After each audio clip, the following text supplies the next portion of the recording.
LWO1 WeatherNet. Liftoff conditions looking pretty good. The STS is ready for launch. Ignition. Liftoff. Falcon 9 has cleared the tower.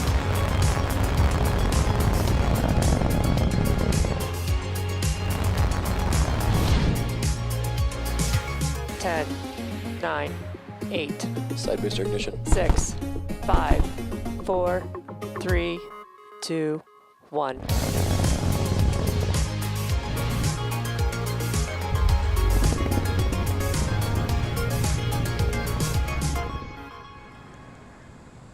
Good morning. It's Saturday, October 24th, and you're looking at a live view of Falcon 9 as it awaits its 11:31 a.m. Eastern Time launch from Pad 40 at Cape Canaveral Air Force Station in Florida. Hello from SpaceX headquarters in Hawthorne, California. My name is Jesse Anderson, and I'm a lead manufacturing engineer here at SpaceX. You're watching a live webcast for our 15th Starlink mission and our 19th mission overall this year. As you may be aware, this is our second attempt at this mission. On Thursday, we stood down due to an issue with the second stage camera, and we just wanted to take the time to re-examine the whole vehicle just in case. Turned out to be a small issue, so we are a go for today's launch, which could be our 100th successful flight of a Falcon rocket since Falcon 1 first flew to orbit in 2008. Starlink is a constellation of satellites that can provide high-speed, low-latency internet all over the globe, particularly in remote or rural areas where connectivity is limited or completely unavailable. As of today, we've successfully launched more than 800 Starlink satellites to orbit.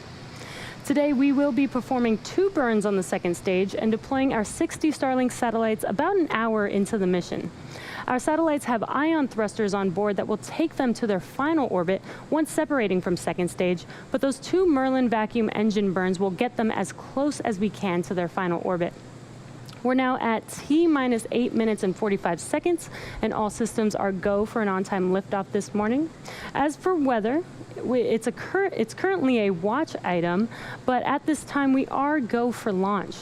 If for some reason we are not able to launch today, we do have a backup opportunity for tomorrow at 11:10 a.m. Eastern Time.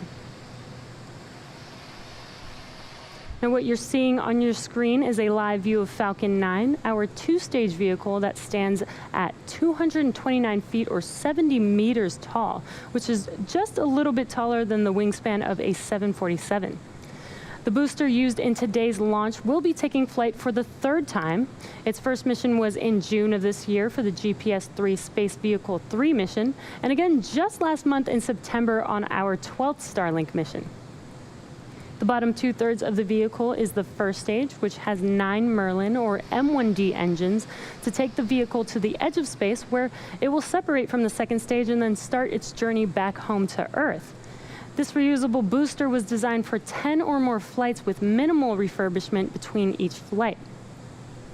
The drone ship for this morning's mission is Just Read the Instructions, which you can see there on your screen.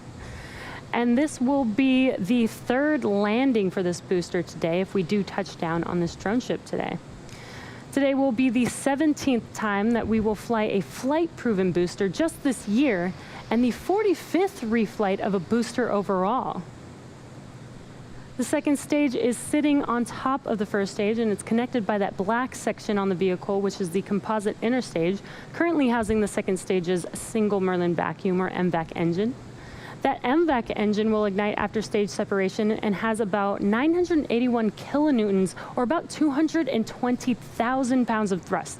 This very efficient engine will propel the second stage carrying the Starlink satellites to a circular orbit around Earth. Prop loading for Falcon 9 began at T-minus 35 minutes, and our fuel is a highly refined form of kerosene called RP1, and we use the liquid form of diatomic oxygen, which is called LOX, as our oxidizer. Currently, our P1 and LOX are almost fully loaded on both stages, and LOX will continue to be topped off right until the last minute of the countdown. And that's because we want to keep that LOX, or liquid oxygen, as cold as possible before T0. At the very top of the rocket is where the payload sits attached to the second stage, and it's housed by that large nose cone structure which you see on your screen right now. This is called the satellite or payload fairing. The fairing will be protecting those Starlink satellites from all the aerodynamic loads and heat during ascent until we reach the vacuum of space. As many of you know, normally we attempt to catch our fairing halves, but our recovery vessels have been undergoing some maintenance. With that said, one of our recovery boats, Miss Chief, is en route, and you can see that on your screen, en route to recover the fairing out of the water following splashdown. As for the weather, it does look nice over there in Florida, but we have been keeping an eye out on some thick cloud layers. So we are keeping an eye on weather until T-0, but so far it is looking good for launch today. The vehicle, satellites, weather, and range are looking good for an on-time liftoff this morning. As we continue the countdown, we wanted to share a few recent updates on Starlink. This week, Microsoft announced a long-term strategic collaboration with SpaceX to connect Starlink with their modular data centers as part of Microsoft's Azure cloud computing service.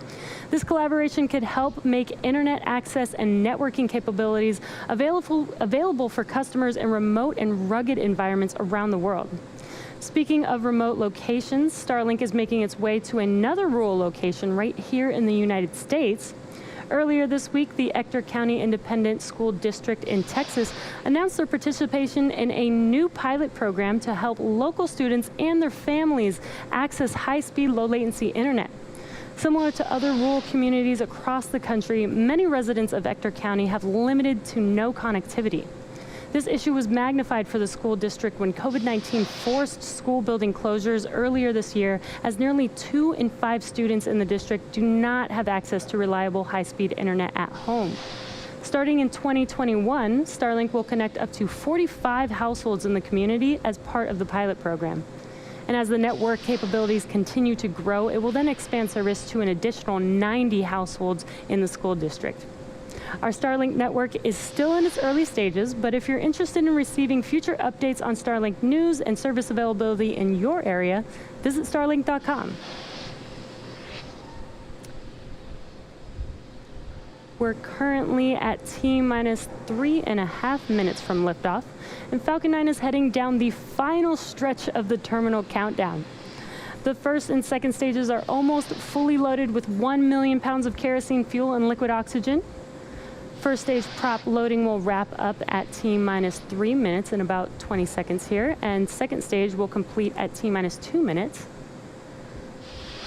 And you will see some venting of the LOX out of the transporter erector, or the TE, and that's when the super chilled liquid oxygen mixes with the much warmer ambient air. It does create those white clouds. You can kind of see that on your screen around Falcon 9 right now.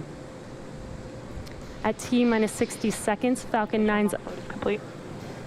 and there's the LOX load completion callout. At T-minus 60 seconds, Falcon 9's autonomous internal flight computers will take over the terminal count, and this is what we call startup. Basically, that means that the rocket is in charge of making the decisions as long as the launch director is go for launch.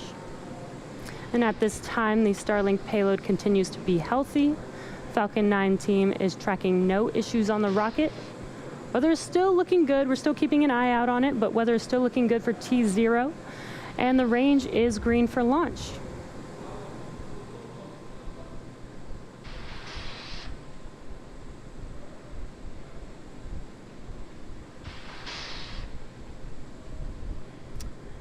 Coming up here at T-minus 2 minutes, we should be completing LOX loading here shortly.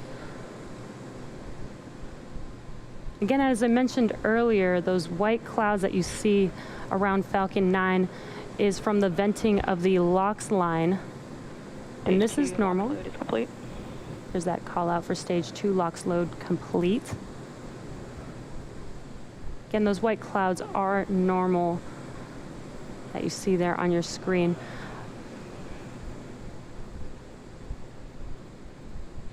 Just 30. Starting. 30 seconds away from Falcon 9 being in startup. Again, that's when the internal flight computers take over the terminal count. And now you can really see that venting of the locks there from the transporter erector. This is to clear out the lines on the TE in preparation for liftoff. Falcon 9 is in startup. There's that call out. The Falcon 9 is in startup. In about 10 seconds here, we should hear if we are go for launch. Flight.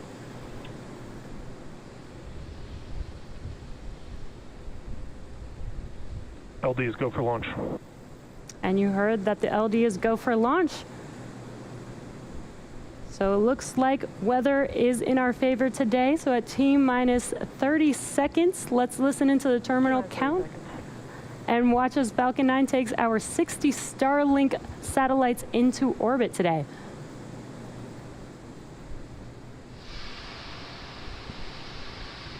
Stage 1 tank pressing for flight. T minus 15 seconds. 10, 9, 8, 7, 6, 5, 4, 3, 2, 1, 0. Ignition. And we have liftoff.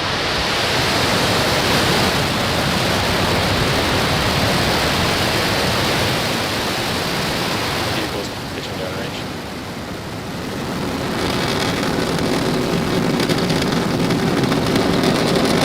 Company propulsion is nominal.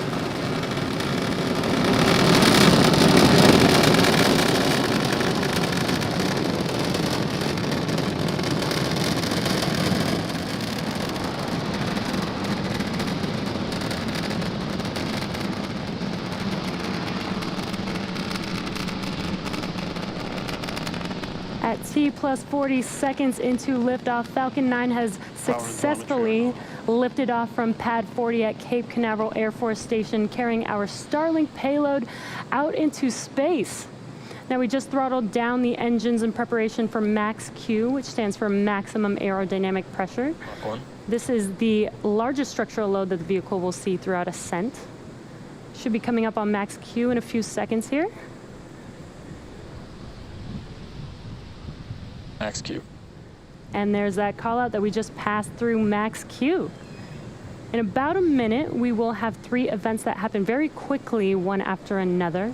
That will be MECO, or main engine cutoff, stage separation, and SES-1, or second engine start 1.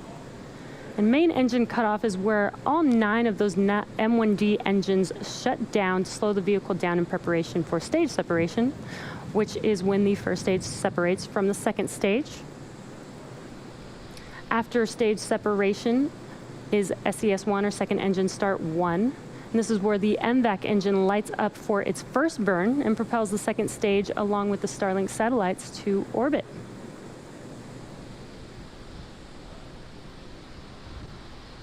And at T plus 2 minutes, we are about 30 seconds away from those 3 events.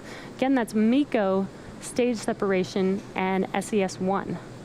Again, it's SES-1 because we do have 2 burns of the Merlin vacuum engine on today's mission.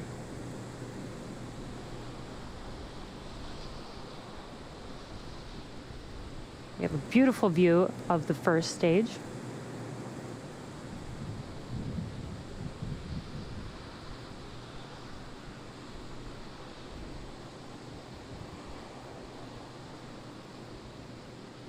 Stage separation confirmed.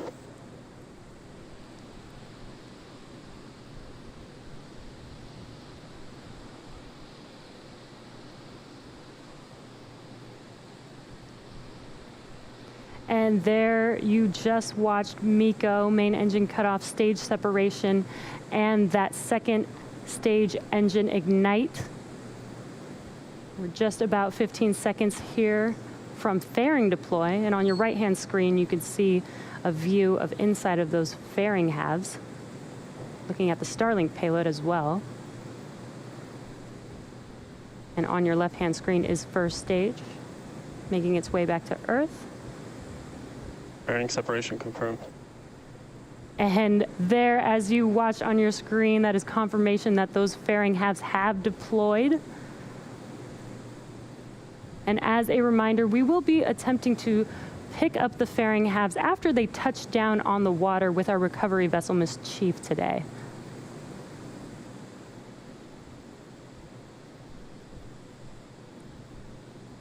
Now, with stage 2 well on its way to orbit, stage 1 is now heading back to Earth and will perform 2 burns on its way down. Acquisition of signal Bermuda. The first is the entry burn to assist in slowing the vehicle down as it passes back into the Earth's atmosphere. This will be a 3-engine burn, starting off with the center E9 engine and followed not too long after by 2 additional engines reigniting. Then the second and final burn for the first stage will be the landing burn, which is just a single E9 engine, and that is enough to rapidly slow down the vehicle to allow it to touch down on its landing zone. And again, for today, the landing zone is just read the instructions, which is currently out in the middle of the ocean waiting for this booster to come back.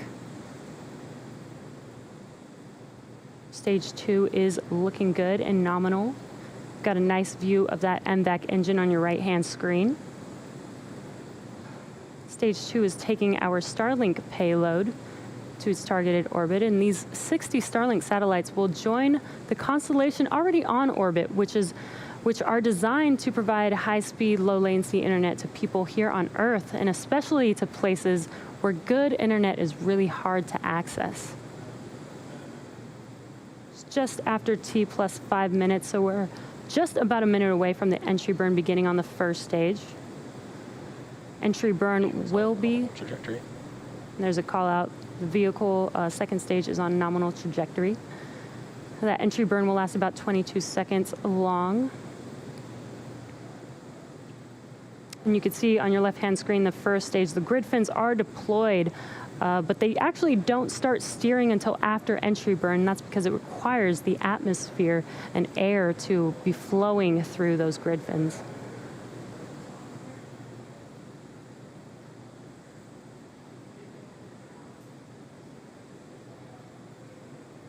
Got some really awesome clear views on both the first and second stage. You can see Earth in the background. We're just about 15 seconds or so away from that entry burn on the first stage.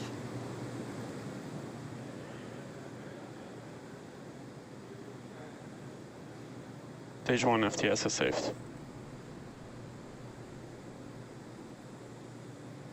Stage 1 entry burn steward. And there you can see the entry burn has begun. And as you saw, the plume started out small and then got larger, and that's because we light up the first single engine and then followed by 2 additional engines on this entry burn for a total of 3. Stage 1 entry burn shut down. And entry burn is now complete. As you see, those engines have shut down. So next up, in about a minute or so, will be that landing burn for the first stage. And as I mentioned earlier, it will just be the center. All nominal trajectories. It will just be the center E9 engine for the landing burn, and that's enough thrust to slow the vehicle down. The M1D engines have 845 kilonewtons, or 190,000 pounds of thrust. Again, that's enough to slow this very large vehicle down to touch down on that drone ship that you see right there in front of you. That's just read the instructions. And this will be the 3rd landing for this specific booster.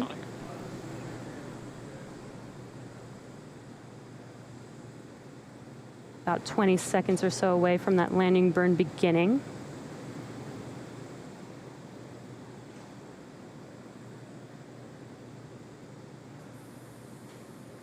It was a very clear and beautiful day over there in Florida, so hopefully we get a nice, beautiful view of first stage landing.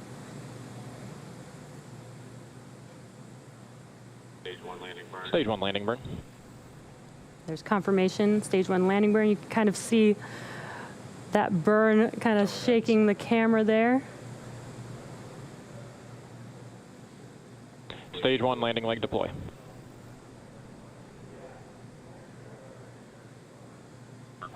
Seco. Stage 1 landing confirmed. And we had a little bit of a rough camera view there, but the Falcon has landed on our drone ship for its third landing on Just Read the Instructions. This marks our 63rd successful recovery of a Falcon first stage and the 11th for Just Read the Instructions. And looks amazing as we can see it there now, standing stably there. Lost the signal, Cape. Now we're waiting on your right-hand screen for SECO 1, which is second engine cutoff 1. There's that call out for SECO.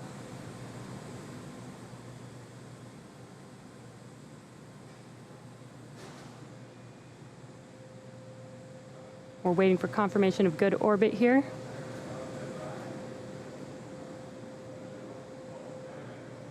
Nominal parking orbit insertion. And there's that call out that we are in a good orbit. So now the second stage is going to coast in this orbit for roughly 35 minutes. So we're going to take a quick break during this coasting time, but we'll leave you with an animation so that you could see where the Starlink satellites are in the coast phase. So we'll see you back here at T plus 43 minutes for the second stage engine relight.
Expected loss of signal, Bermuda.